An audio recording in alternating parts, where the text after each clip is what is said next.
you Americans to imagine. But please try.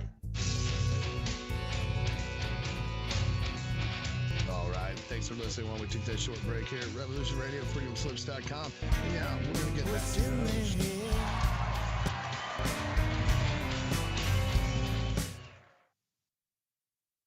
Well, I guess that's me. Any music there? Shadow people,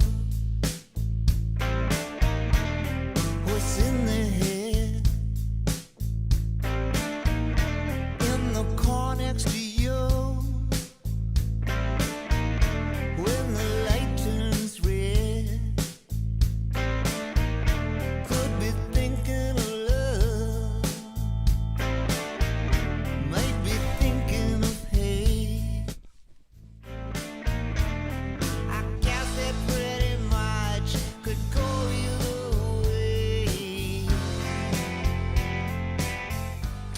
It's Macdonald in the morning. That's Tom Petty. Shadow People. From the album Hypnotic Eye. Bruce Macdonald, all you law. I am. Excellente. Well, Tom Petty just faded out there. See you, Tom. Nice. Thanks for joining us. We raised him from the dead. You know.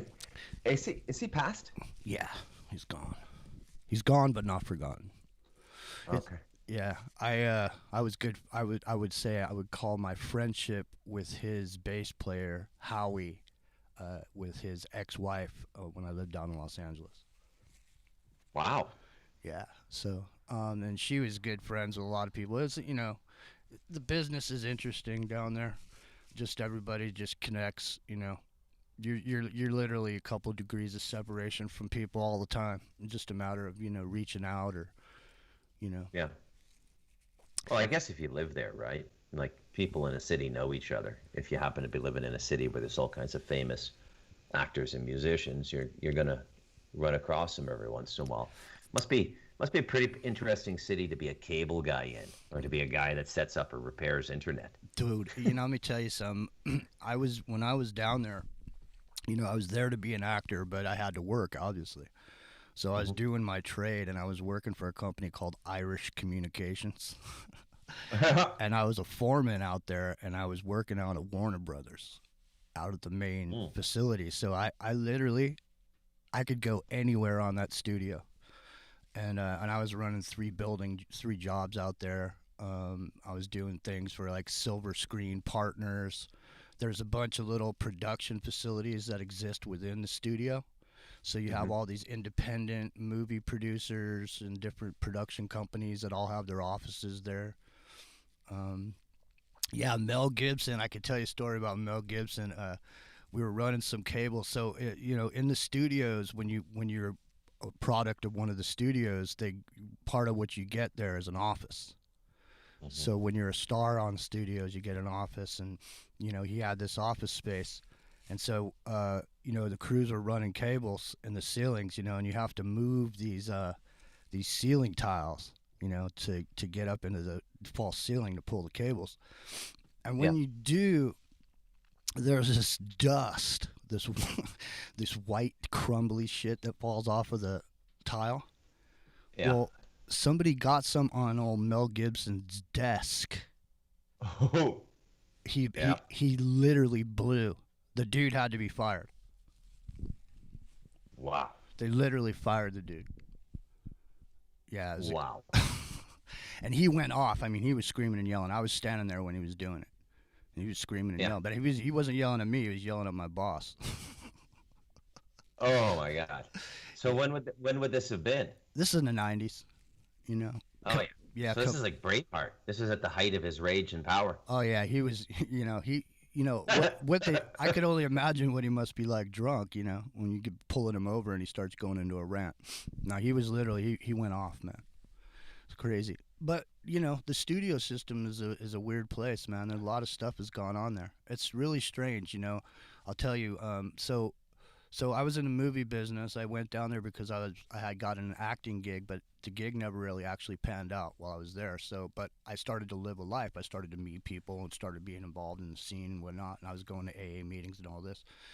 And one one night I went to a meeting, okay, and it was at the SAG, Screen Actors Guild. And this friend of mine invited me there. Says, "Come on to this meeting," you know. So I go to the meeting over there, and I'm in there, and I'm staring around, and making my coffee, and I'm looking around, and I'm going, I had the weirdest sense of deja vu that I've ever had. It just kept lasting and lasting for like 10 minutes. I'm standing there, and I'm going, Yeah. this is weird. And then you know what it was? I all of a sudden realized what it was, dude. It was like a lot of the alcoholics in the room were all these people that you've seen a million times on a million shows, like the cop on the motorcycle at the gas station. Yeah. You know, Yeah. all these. You know, it's super strange. You know, LA is a cool place, man. I mean, there's a lot of really great stuff going on there too. It's not all what, you know, it's obviously if you're only looking at one aspect of it, it's bad, you know, but I mean, there's so many really cool things, you know, there. Yeah. I Um, imagine, right? Because things have to find a balance. So, and this is what I've noticed in life. And so, if you find yourself in an extremely negative social environment, keep looking around. There's something very positive you're not seeing there, and it might be hidden, but it has to be there to counterbalance the negativity. It's like the atomic structure, right? Everything has to stay in balance. So when you see really positive things, the negative is very close by as well, and vice versa. So I never kind of uniformly judge places, except that hellhole Quebec full of frogs. But that's it, and that's just because I was raised in Ottawa. And as Sir Walter Raleigh said, a good Englishman will learn to hate Frenchmen before he learns to love God. well, So, my and roommate, when you live with, but hey, you know what? Just let me say this: the French are going to end up being the Canadian, North American French, the Quebecois folks. They're going to end up being a tremendous force in this social revolution, eh? Because they see through it too. I mean, they are the cocksuckers I'm describing, but they're useful now and they're our partners because they have a way of seeing through BS, right? So when you look at the alternative movement in Canada and it's huge in Quebec. It's almost mainstream in Quebec, right? And it's just an affectation of their culture because they've been small and isolated in a language group, French, in the middle of this massive North American experience, which is, let's be honest, by and large English. And if we're going to really name a de facto second language in North America, surely it's Spanish now, not French, right?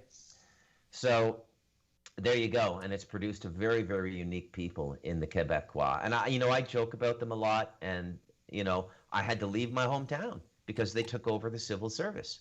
You couldn't get a job in Ottawa unless you were bilingual, and the real bilingual definition they were looking for was born French, learned English, not born English, learned French. So a lot of the Anglos are a bit bitter. All my generation, English-speaking families from Ottawa, Jimmy, like all the guys I went to high school with, they're all in Toronto now, man.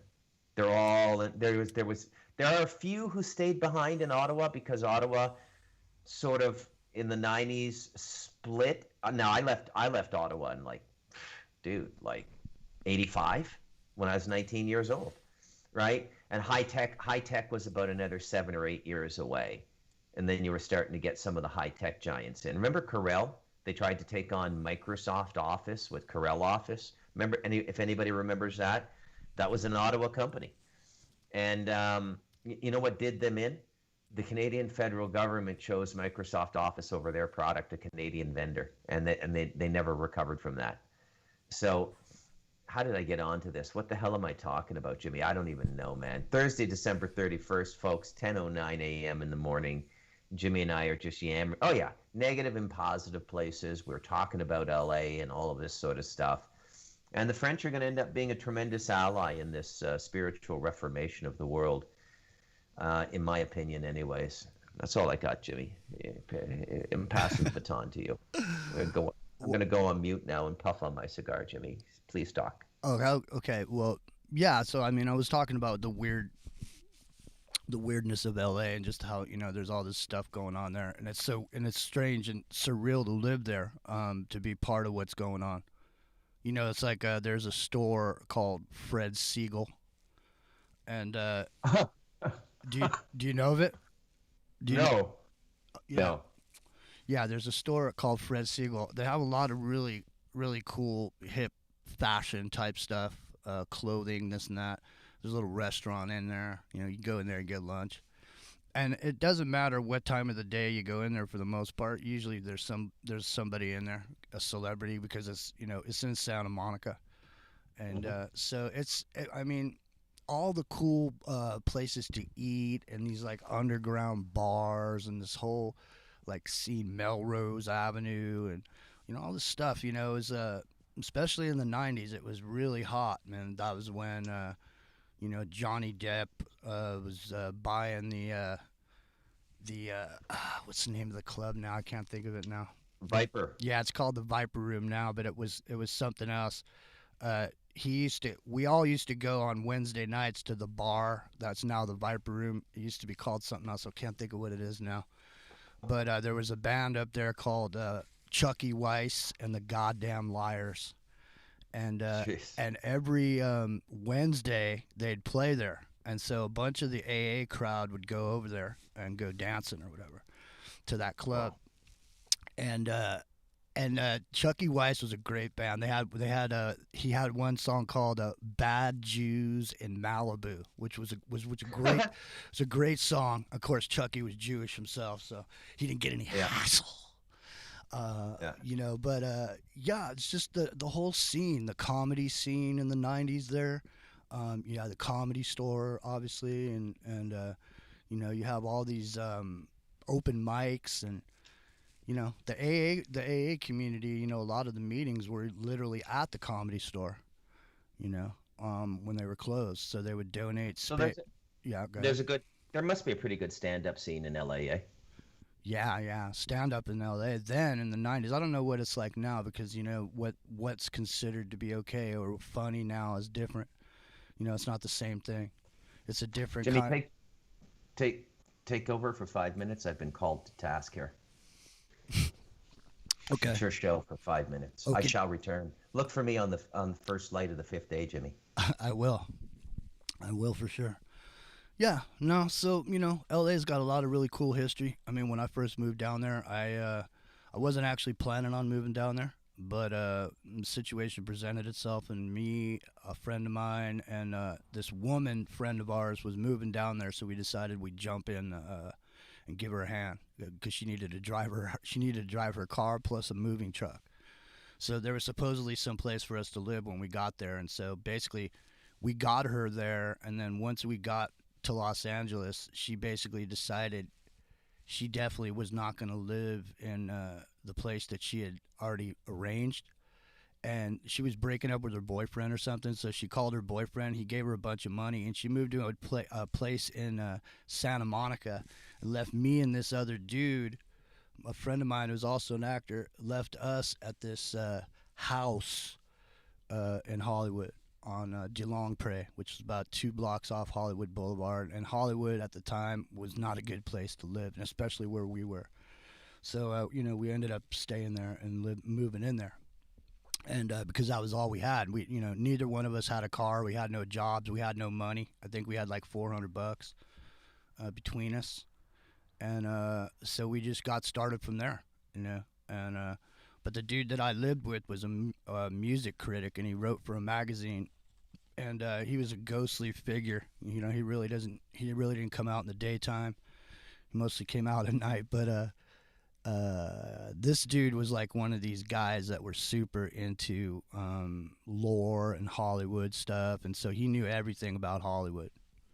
I mean, all the stuff from the backstories to all this different stuff, the John Belushi death and all this. I mean, all these things that happen. So he was real knowledgeable. So we'd hang out with him and go walking around at night and go get something to eat, and eventually I ended up getting a couple jobs as a doorman at some clubs, and I was working at some no-name clubs. One of them's called the Burgundy Room, and it's basically like a club where you go there, but there's no there's no sign or anything. You just have to know where it is. And so I got a job there. I was working there, and that place was obviously full of I mean, the place was about, I would say, maybe 10 feet wide and 40 feet long, with a jukebox on one end and a bar. So there really wasn't much space to stand. It was constantly packed. It was super popular. All the young actors, everybody you can name was in there. Keanu Reeves, name them all. Johnny Depp. It doesn't matter. They're all there. And there was another place called Three Kings, which was around the corner. But this place, they had a jukebox in there. They'd play, if somebody played Ring of Fire by Johnny Cash, the bartenders would squirt lighting fluid in the bay around the bar, and they'd light it on fire. It was so dark in there, literally, you could not hardly even see the hand in front of your face. But it was a super cool place. And eventually, I moved from there. I was working there. I went to this other place called the Young Mogul Coffee House, and this was a 25,000 square foot coffee house right in Hollywood. And the dude had a double-decker bus that he made into an apartment that he had parked inside the place. The guy was an artist named Biage Quick. And so the 25,000 square feet was a display for his artwork. And then he also threw in a bar, like a 50s Formica bar with booths, and everything. And and he turned it into a coffee house. And so when I first, when I first started working there, it was popular not really as popular as it got, but it was sort of popular. And people would come there after the bars closed, and just come there and hang out in Hollywood. And so eventually I became the doorman there. And what I started doing was I started blocking off the front of the club with parking, things. And then when someone would come cruising up the street, if they had a nice ride, if they had a fat Harley or they had some kind of car, I'd wave them in and I'd park them right in front of the club. So eventually I had all these badass rides just parked in front of there all the time, Righteous. And yeah, man, and it became this super popular place. Did you ever meet any of the real old time royalty of Hollywood? Did you, like a Bronson, a Steve McQueen before he passed, or anything like that? No. Eastwood? Nobody. I didn't Lee meet Marvin? nobody like that. I mean, most of the people, like I say, most of the people that I was around were the people that were sort of my age. I mean, I was in AA, and down there at the time I was clean and sober, and so I was, hanging with those people, and a lot of those people were my age. So it was sort of the age of the actors that were popular at the time, So, you know what I mean? So that I was in my prime when I was down there. If I was gonna make it, I would have made it then, But I'll tell you right now, it's people talk a lot about the feminine aspect of Hollywood, like how women get manipulated. But I'm gonna tell you right now, man, it is way worse for men. It's worse. I'm telling you right now. And everybody thought Bill Hicks was joking. He wasn't joking. What did Hicks say again? Well, it's just I mean, you're gonna work for the corporation, man. You got to be willing to do whatever it takes, right? Yeah. Well, and that means you say so? The men are hassled sexually more than the women? Oh yeah, man. The gay mafia runs Hollywood, dude. I'll bet. Yeah. No, yeah, there's no question. I mean, I can tell you a story. I can try to tell it without revealing my friend's name. Okay. I'll try to tell the story. So I had a friend. He lived in Los Angeles. Super good-looking dude. He was like he weighed about 400 pounds at one point. But then he went through this whole thing where he changed his diet, he changed his lifestyle, all this shit, and he's living in L.A. now. And he's super good looking now. Now he's Moda Italia. You know what I'm saying? Tall, dark, and handsome. He's got the look. He's got the lips. He's got the skin tone. He's got the obliques on his abs. This dude is ripped and ready to go. Yeah. So he's living down in Los Angeles. Da da da da da. So he gets this new agent who hooks him up with he's going back to New York on holiday for the holidays, right, Christmas time. So he gets this his agent gets him a go see for Calvin Klein.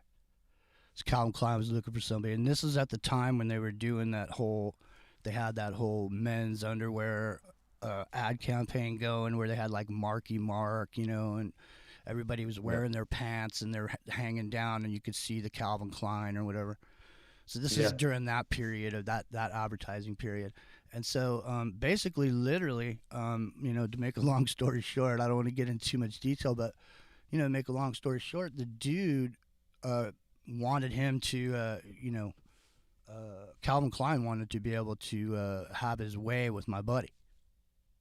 Oh, yeah. So check this out. This is the kicker. That's not even the bad part. Here's the bad part. So it totally destroys my friend. He gets all bummed out. He's like, oh, da da da da da da. And then he comes back to Los Angeles and he gets involved with this thing called the First Church of Christ. Yeah.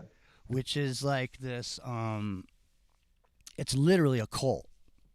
Okay?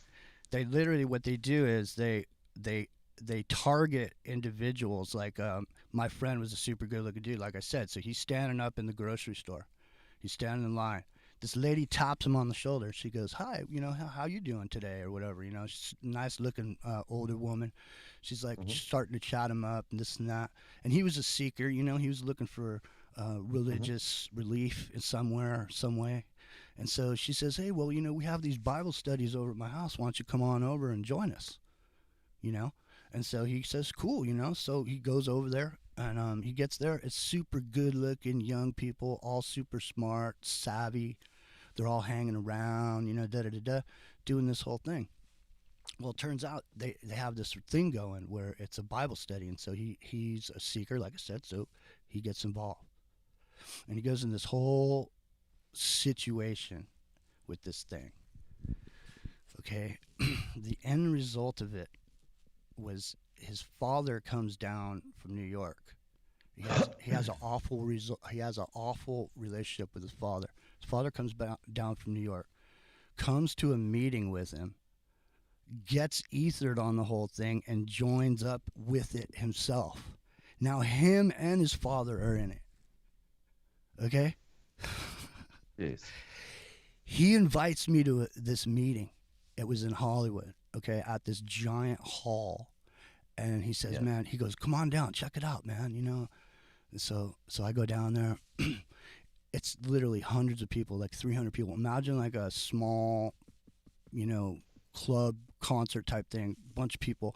Everybody's all energized. They're all Christians. They're all moving around. Everybody's dressed nice. Yeah, man, dude. It was. I sat there for the thing. The thing was, I wasn't into it, and I was like, hey, man, I'm not into what's going on there. I didn't really give him reasons why. I don't want to piss on his, parade or whatever. So, but anyways, bottom line, his father goes home and looks it up, and he finds it on the Cult Awareness Network. And then he realizes that it's a cult.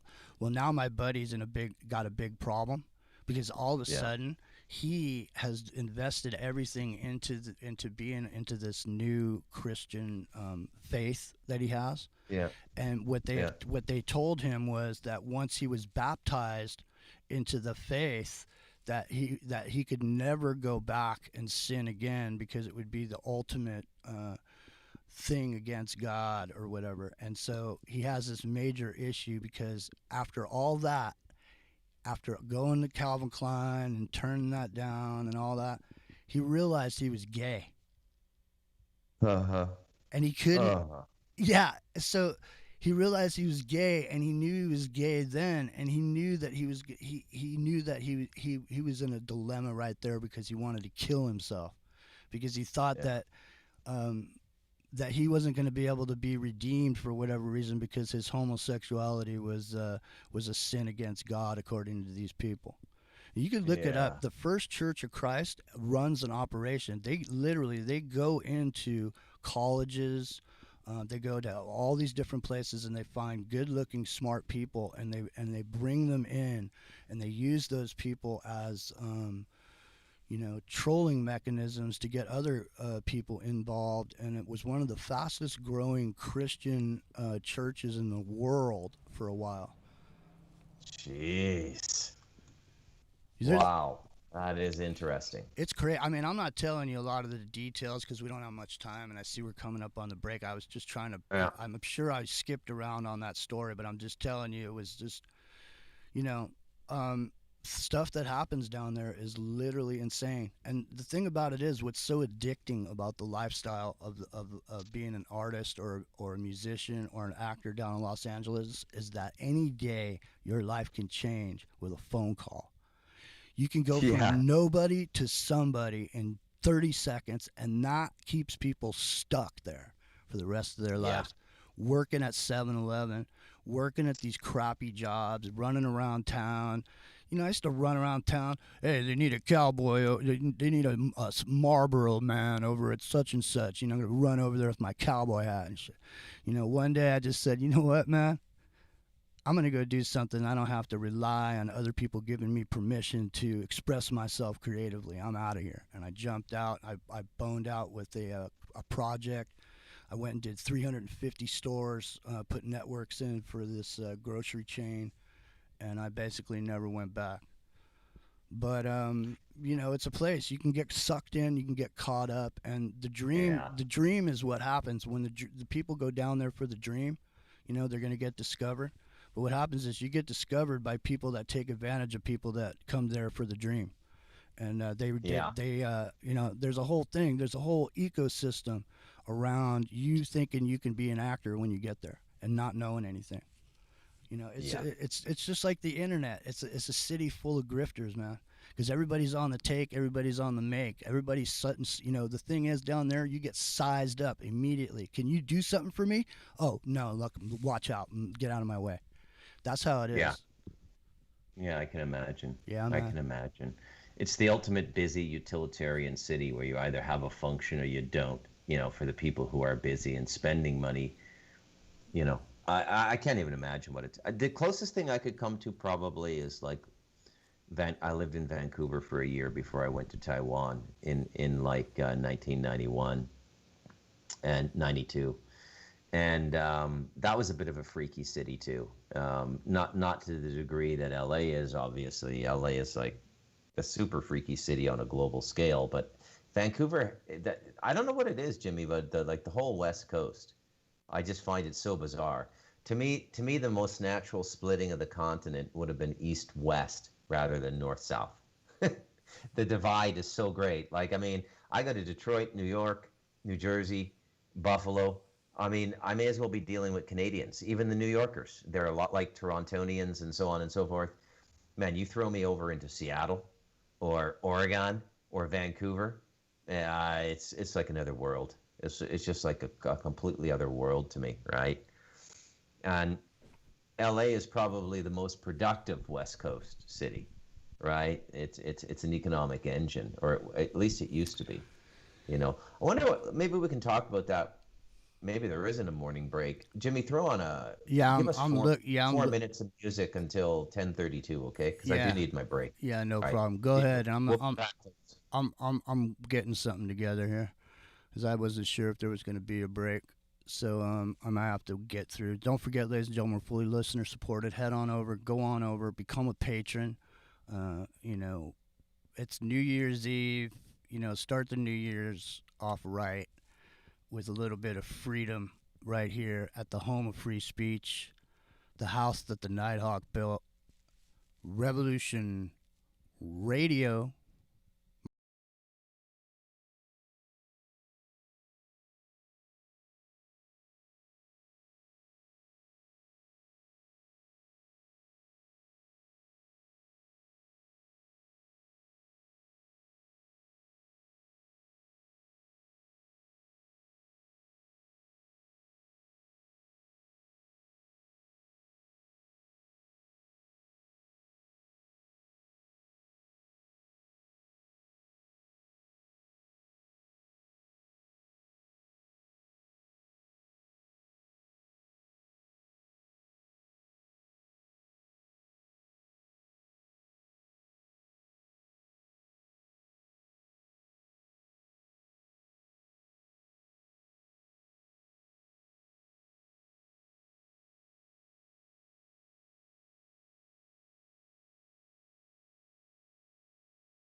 Um,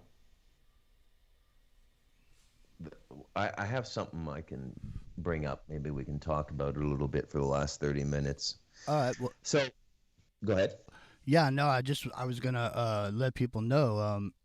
I had some good news, and I wanted to share it here, and this is the first place I'm sharing it. So, uh, into the microcosm, and has been asked to join Aftermath Media and Aftermath.fm, the new Clyde Lewis network.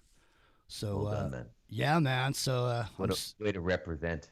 I know I'm super stoked, and there's no issues or conflicts with the Revolution Radio show. So everything's going to continue as normal here. We're just going to be part of the Aftermath staff. And I'm super excited. Yeah, man, I'm really excited about it. So thanks so much to Ron and everybody over there for thinking about us. I really appreciate it. And thanks to you, cool. listeners. We appreciate you too. And don't forget, we are listener supported. Yeah. Well done, man. Well done. So tell us a little bit about that. What's this new network that Clyde is doing? Well, he's got a web like a website. It's called Aftermath Media, and there's this that's a membership situation where you go there and there's a membership, and then there's a bunch of resources and materials there for you once you're involved. And then Aftermath.fm is a streaming radio station, that goes out. And there's no cost involved with that, and it runs all day and all night. And so they, it's cool. They play music in between, and they play shows, and it's just starting out. So there's a bunch of Clyde's on there, and he's got a bunch of people on there too. So the stuff's running pretty much all the time.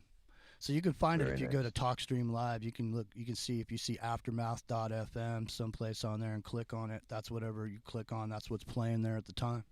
Yeah, super excited about it. But 2021 is going to be an intense time. I don't even know at this point which direction I can move into. Because I'm getting tired of the scene, man. I'm getting tired of what's going on. So I'm hoping there's going to be some sort of a resolution at some point. Yeah. So I can get back to good. That's great news, man, and congratulations. And that's I'll be tuning into that. So, listen, I have, ladies and gentlemen, been diligently watching a docu-series on Netflix called Humboldt County. And at some point I want to get Dirt on to talk about it because he lives very close, if not right within Humboldt County. But I'm telling you, this is one of the most brilliant documentary series I've seen in quite some time, because it does a bunch of things it never intended to do, which is really explain a lot about America, a lot about the economy, and a lot about the situation that we find ourselves in now. So Humboldt County was in Northern California. It's where I think it's something like 60% of the world's pot is produced in Humboldt County. Is that true? Is that still true, Jimmy? I don't know about the world's pot. Maybe I mean, at this point, the legality of it all, I'm not sure where it all goes anymore, the distribution. But there's quite a bit, man. That's all I know. And I live in the Santa Cruz Mountains. But yeah, go ahead. I mean, go ahead. This is a great. Is that Humboldt County, the Santa Cruz Mountains? No, but Santa Cruz Mountains are just pretty much temperate, just like Humboldt County. The same exact growing mediums and the same exact type of ways to grow. Same exact thing. I mean, it was really kind of developed down here for the most part in Santa Cruz and Boulder Creek. There's a big Okay. Go ahead. So, but go ahead and continue and break that out a little bit about the thing, because I don't think people know a lot about it, and I haven't watched the series. Yeah, it started out, folks, as like a hippie commune, and or a series of communes. A bunch of people went up there and they tried to build a life, and they're all growing pot, and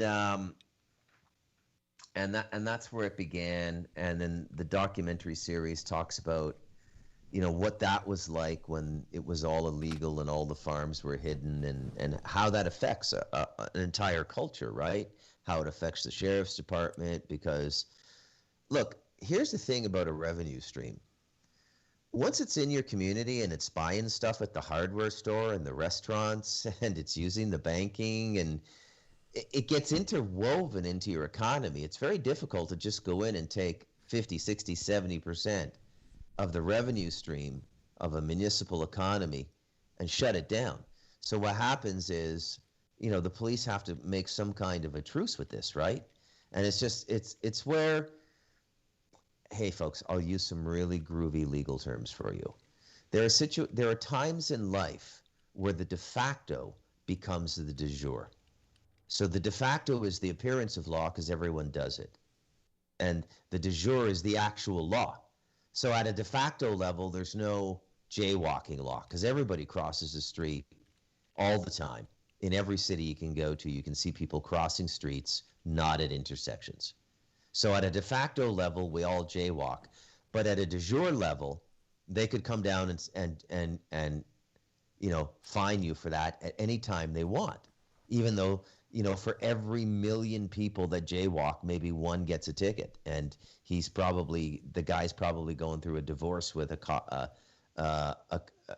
cop's brother-in-law or something, and or sister-in-law, and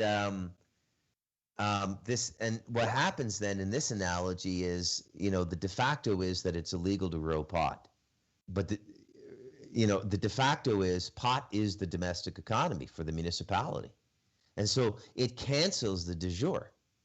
So an illegal state becomes legal. You see this happen all the time, all these sort of like symbiotic mutations of law and illegality in various communities.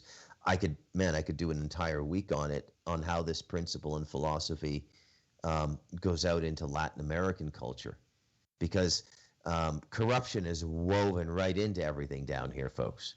It's easier to get a license for anything by paying a bribe than it is to just fill out the paperwork. Mr. Rowe just topped me over here. He says he spent a lot of time up there. He said he'd be happy to join in if you want to add him to the call. I will bring him in. I wonder if he's seen the Netflix series as well. I think he may have lived the Netflix series from what he was saying. Dropping bodies in Humboldt County. And anyways, it ended up being a mix of these very gentle hippie type people in their 60s and a much more young and aggressive crowd that was more criminally inclined. Mr. Rowe, welcome to Macdonald in the Morning for December 31st, 2020. Last day of 2020. Happy New Year, Jimmy Jean. Happy New Year, Bruce McDonald. Thank you. I was just getting ready to get on air with you guys, and I just broke my microphone holder. I'm holding this giant springy thing, so it's very awkward. But there's a town, I'm not sure if it's actually in Humboldt County, but I had a friend, I've got a buddy who lives up there, and he's into agriculture. But there's a few towns up there, I know Covelo for sure, where the weed grows wild. Literally on the side of the road, it's behind the school. If you look on Google Earth, if you look at Covelo, California, on Google Earth, and you zoom in, you will actually see in every single yard, including the sheriff, all of the pot plants, all of the little round, they space them out evenly and everything, and everybody's growing. That is the economy up there.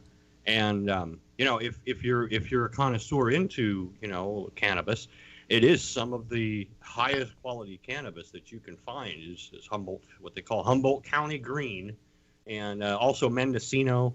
That whole coastal area of Northern California is infamously famous for that type of agriculture. They're getting ready to do the whole thing over here in Costa Rica. I mean, the bill has been written for months. It's sitting in the legislature.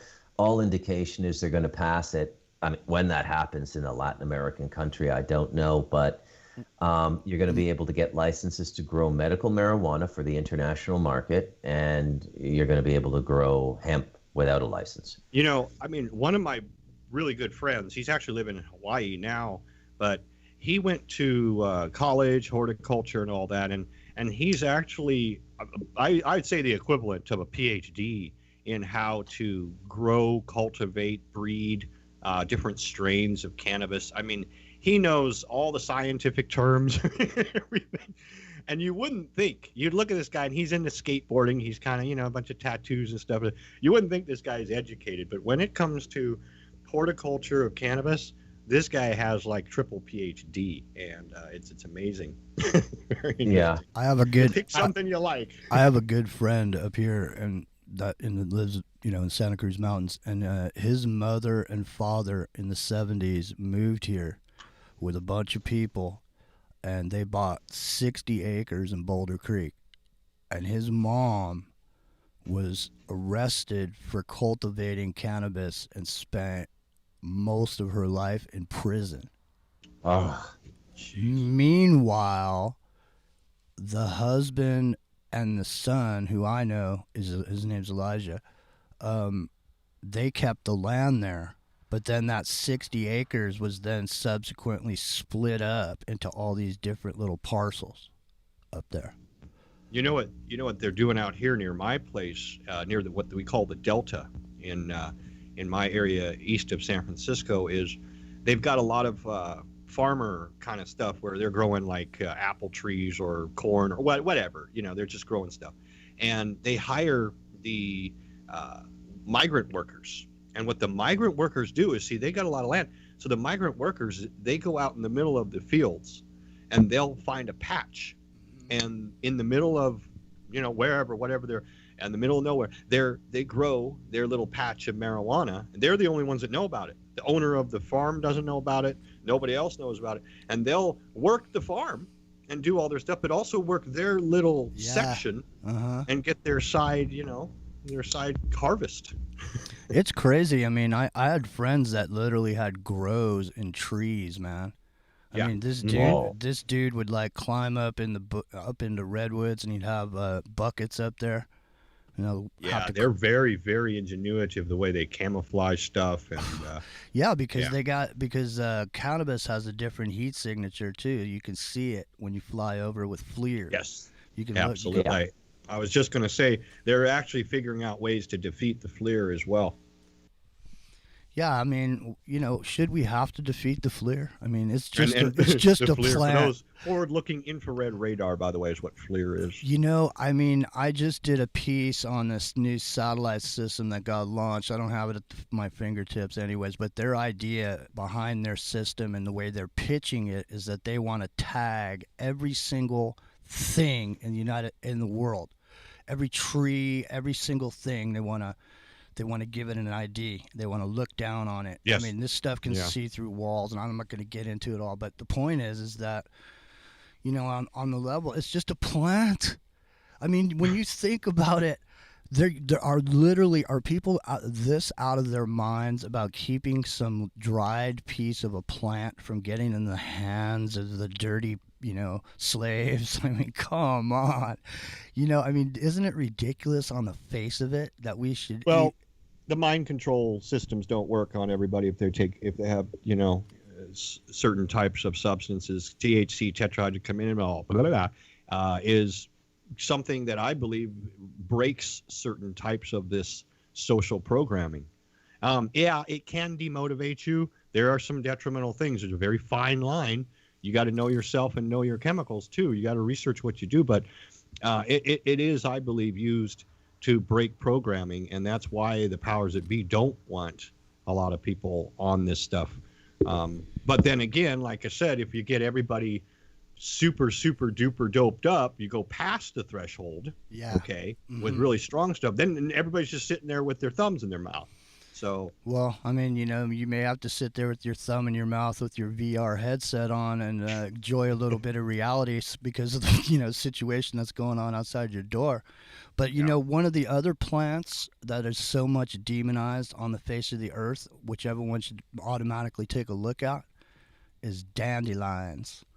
Man, they try to kill the dandelion every way they can, and they try to kill it, and they cannot kill it. What's wrong with the dandelion? Yeah, I'm curious.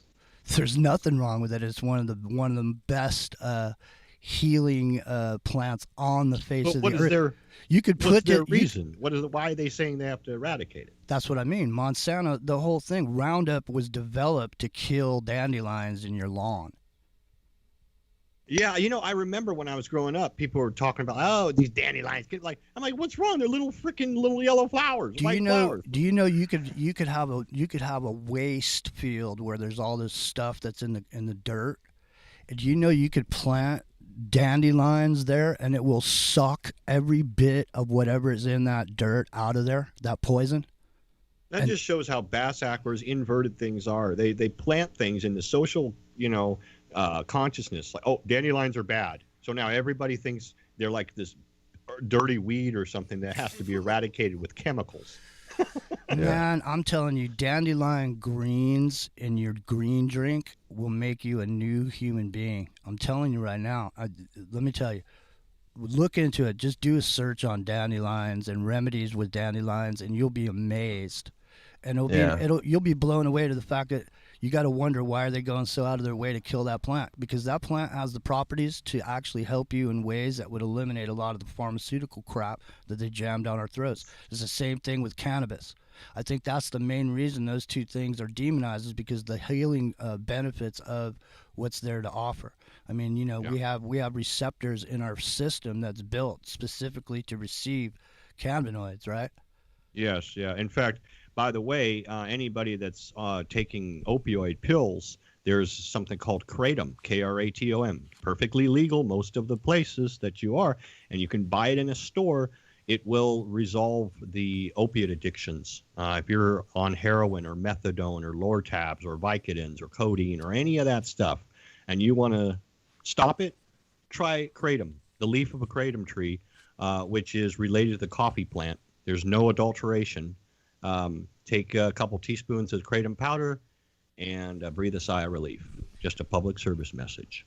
Yeah, Nice. they didn't send ships all over the face of the earth to season their steaks.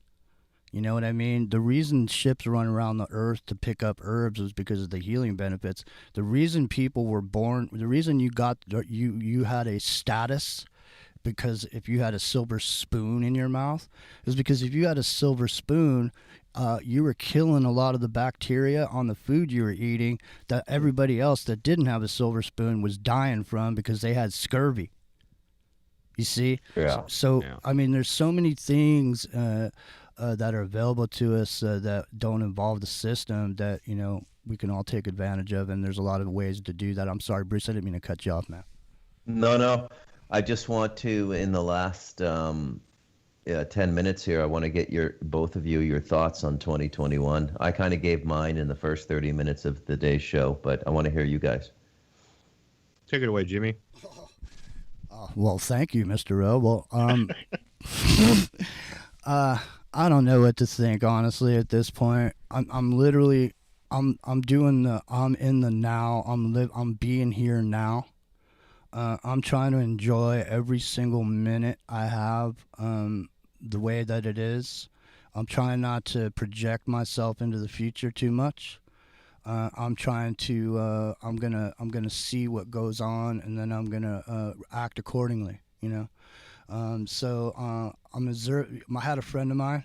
One time I was trying to pull in the parking space, and this person was acting the fool. And my friend looked over at me and said, "Why can't people just observe a situation and act accordingly?" And so that's what I'm going to do. I'm going to observe the situation and act accordingly. I am praying and hoping for the best, okay? But I'm definitely preparing for the worst. Okay. Words Mr. of Rowe? wisdom. Yeah, words of wisdom from Jimmy Jean. Yeah, I got to say, I'm a sine wave. I flip up and down, and there are moments where I'm not really losing hope, but I guess I play it out in my head like, boy, this is one alternative. But if I have to say, my gut instinct is, I think that people are going to have a sort of rude awakening, and things are going to start to go into positive. I believe that Donald Trump will still be president through 2021. I don't know if you heard last night on the round table, Scott McKay was on there, and some of the things he said kind of resonate with my thoughts that this is kind of a detailed play, a movie that has to wake up the world, and they're playing this out to show everybody, in full glory, a possibility, a possible scenario, and then it's going to be awakening time when everything comes to the table. Because if you look at the alternative, that it's hard for me to believe that this world would be completely inverted so far down into the point where we're just going to head down this negative road of gaslighting reality, because that's the other side, is living in a banana world of gaslit falsality. Whoa. I'm not at all a fan of your disregard of banana republics. Yeah. Actually, you know what? There's a He just used the B word. He There's said a it, the B word, and he doesn't live in a banana country. You're a There's racist. a conspiracy You're about. racist. There's a conspiracy. Listen. There's a conspiracy goes way back, like decades, about banana and Old Navy, and the Gap. Now, especially Old Navy. It's supposed to be some sort of like secret meeting place or whatever. Did you ever hear about that? No. Oh, I'll have to dig it up. But it's not enough time to really go into the Old Navy conspiracy. What was the name of that video game where at the beginning of it, the trailer shows the inauguration and all this stuff happening? Oh, it's it's faction for this Shattered Union. That's it. Shattered Union, perfect. Listen, Yeah. so what's going on tonight with the station now? Are you guys running a whole thing going into New Year's, or what's happening tonight? Just so everybody knows, because I don't know either, and I'm kind of curious. Yeah, I think that it's sort of like a Christmas Eve. We're gonna, I believe, around 5 Eastern time. Someone will jump on to. I mean, we're on a backup server right now, but that doesn't matter. We're rolling. And I think that we'll have the party from like 5 Eastern on. I'll try to get some clarification. We'll put it in host chat and stuff. But that's what I think. And but I personally don't have any plans. Let's see, what is it? What day is today? Thursday? Yeah, I know. It's Blur's Day. Normally, I would actually be doing my show at 5 o'clock, but I believe I'm preempted too. I think we are going to have a party on both studios. It'll be like a round table, casual New Year's. Come on in, say hello. We're talk about 2020 and all the wonderful things that have happened this year. Is anybody gonna do a alcohol breathalyzer test while they get drunk, and see when they're too drunk to drive?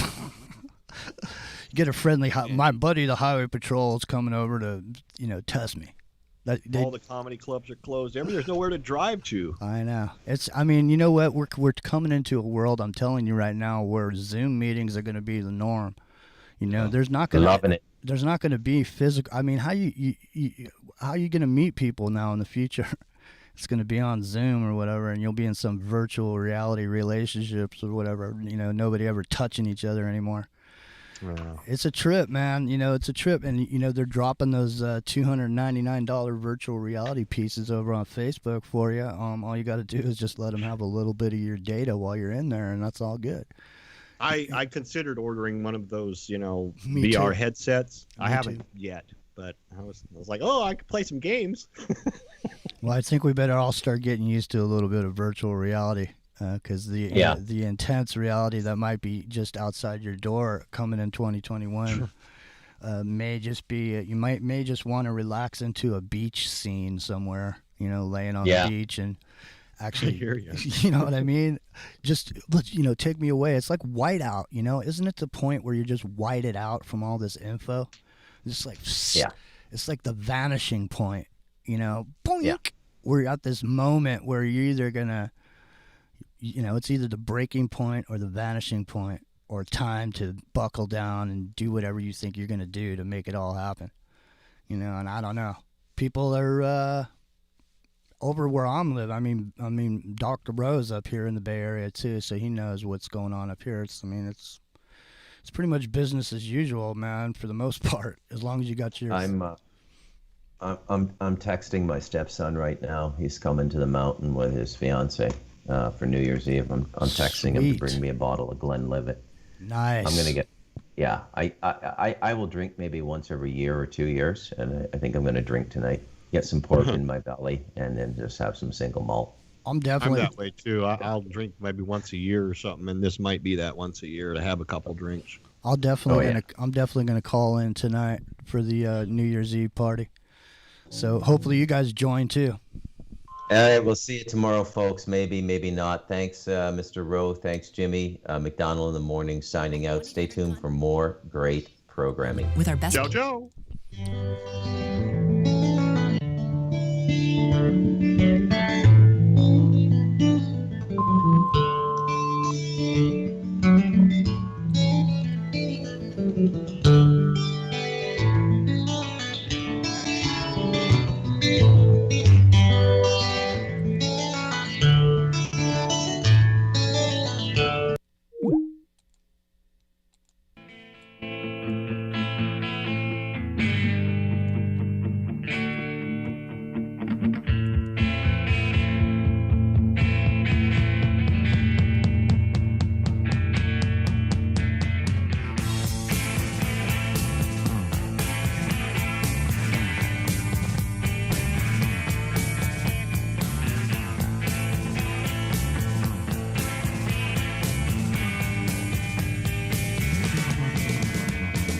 Cold wind snaps my hair behind me, but I don't feel a thing. The apprehension that grows inside me has got me on a string that ties me to my fate, dictates me, that tries to compensate, yet makes me fall, and all my fear forsakes me. Pretty soon it's gonna overtake me. That's when secret meetings with you tonight.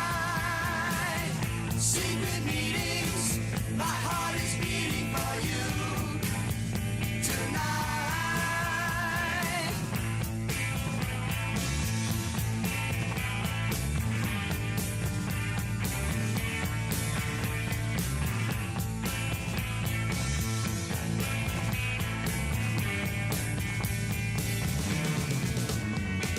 And as I turn and walk away, my thoughts return to you. All right, sorry, I was busy. So there we go.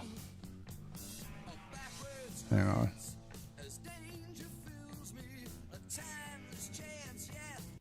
There we go.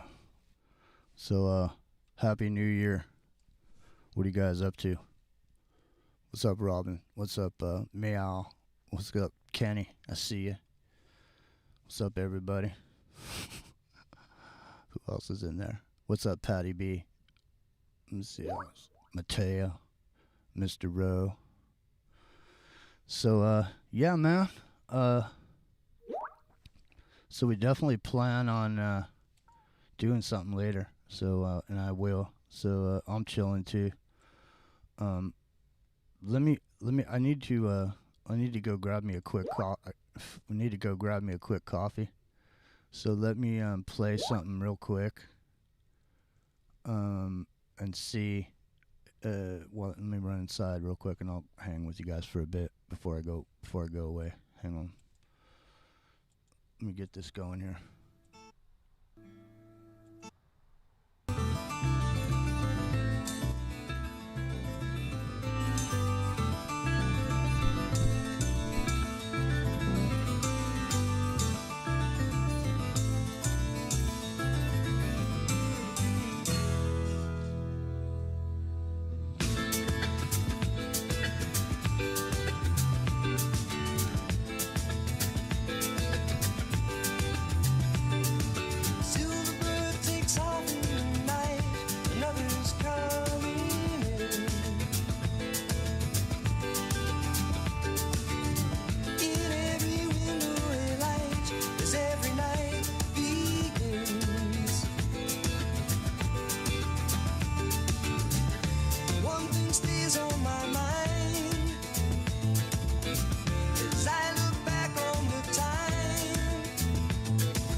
All right, hey, what's going on?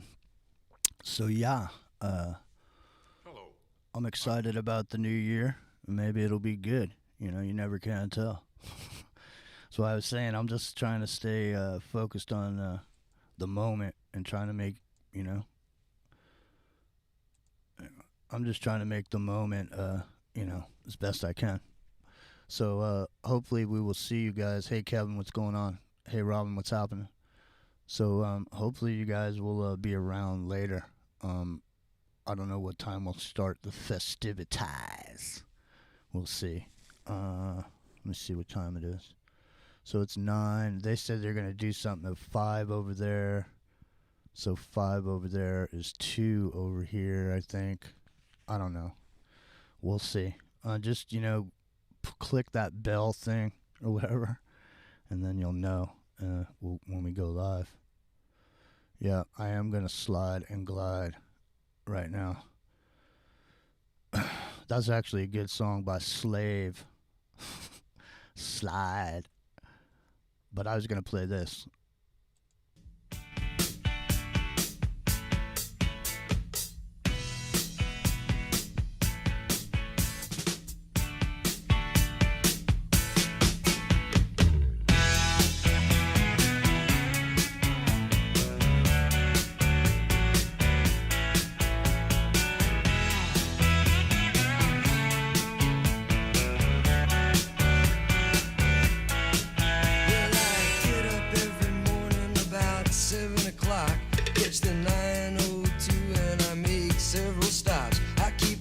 Conversation and my pattern light. I hit the elevator, oh, I feel alright. I check the numbers first, and I'm right on time. I watch the traffic jam in a perfect line. Oh, the city may burn, but I'll keep my cool. I'm the best of days.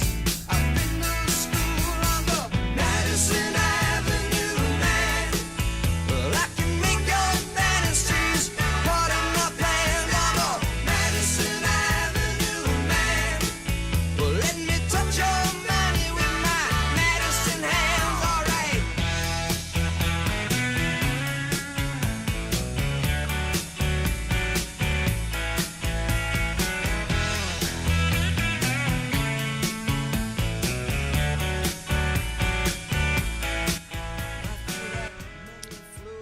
Man, that was a good band. I used to go see those guys every time I could. It was packed every time. It was sold out.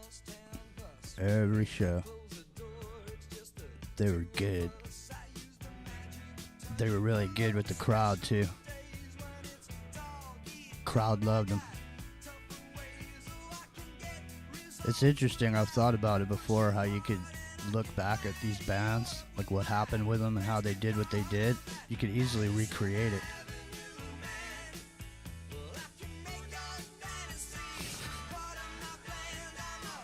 I mean, I'm just saying, I remember what songs they played, what parts of the show, and just how the energy flowed, you know? You could recreate the energy of those shows by doing those sets. I mean, if you were good enough. See, like this right here. This shit's brilliant.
showgirl, she had sparkle in her eyes.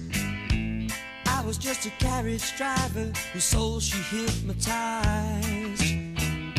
And with the smell of perfume in the air, we fell in love. With the oil from the street lamp burning brightly from above. Moulin Rouge. Moulin Rouge.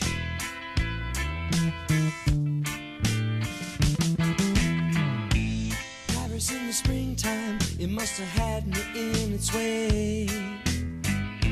As we began to see each other more with each passing day. Well, life used to be so simple, loving in the afternoons. At night, she danced in the cafes under a paper moon. Moulin Rouge. Moulin Rouge.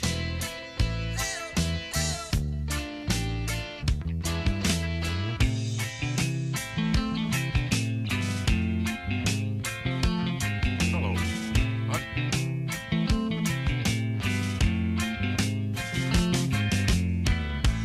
Then came the night another man came to her door.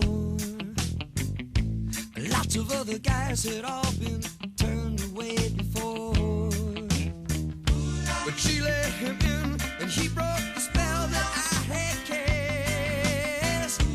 Now that I'm alone, I should have known that it was something that's too good to last.